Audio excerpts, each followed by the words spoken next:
Hello.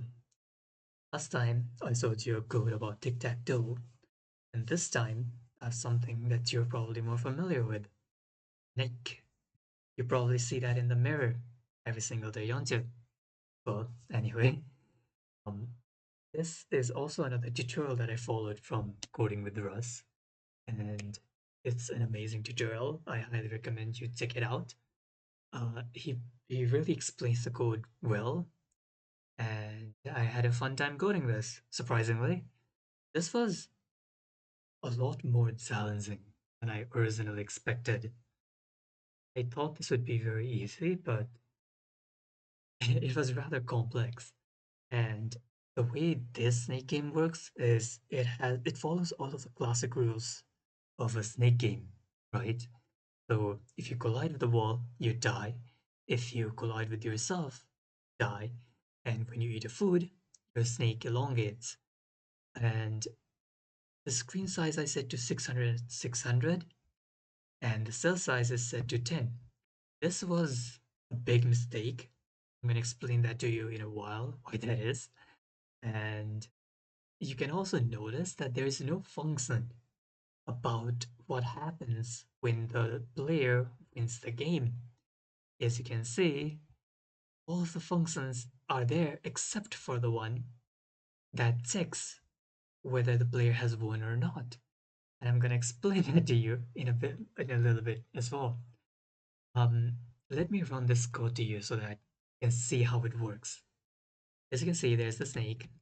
Quite cute. I added a face and a couple of eyes.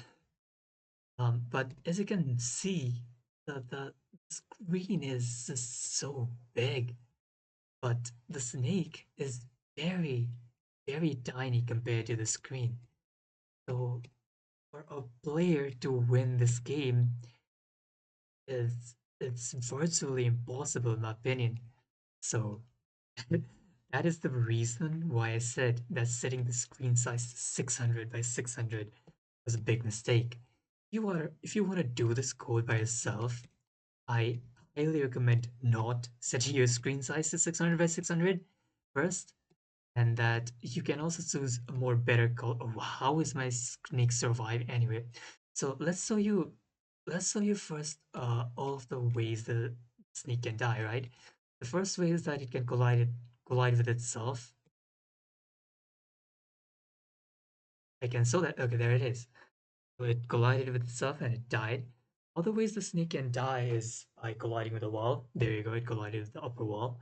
It can collide with the right wall and it dies. It can collide with the left wall and it dies. And you won't believe what happens when it collides with the bottom wall. That is right. It dies. Soccer. The play again button works the same as how the tic-tac-toe game worked. It's basically using the pygame's function, which allows us to detect a change in the rectangle of the button. Hold on, let me show it to you really quickly. Uh, so this hole right here is a rectangle, and you can detect if a mouse has hit the button or not. And I basically used a radius to make it curve so that it looks a little bit better. Imagine if I click at the very corner, so oh, it doesn't work, but it does. So yeah, that's how this whole game works. And if you're curious as to how the snake moves around, it's basically by representing the snake as an array. So if you represent the snake as an array and you add one to the array every time it eats food, you can elongate the snake.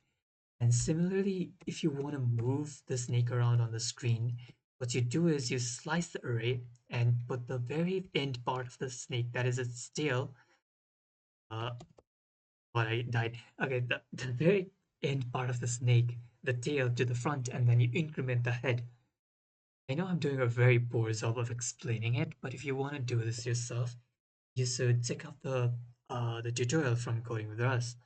Yeah, thanks for thanks for watching this. What okay. Thanks for watching this video. Um, uh, yeah. Next time I'll probably make a long game. So yeah, I'll say that with you probably tomorrow. Thank you for watching.